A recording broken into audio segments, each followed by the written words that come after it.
All right, so hydraulics on the front work. On the back, there's this switch here that if you turn it one way, it locks it, and the other way it releases it. The lifters right now don't work at all,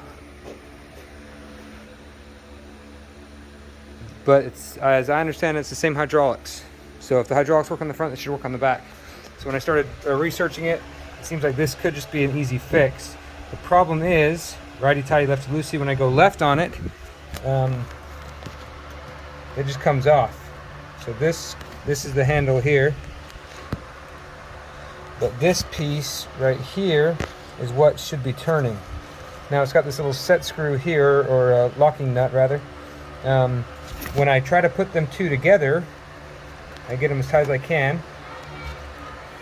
And then I try to lock this one back there to seat them together.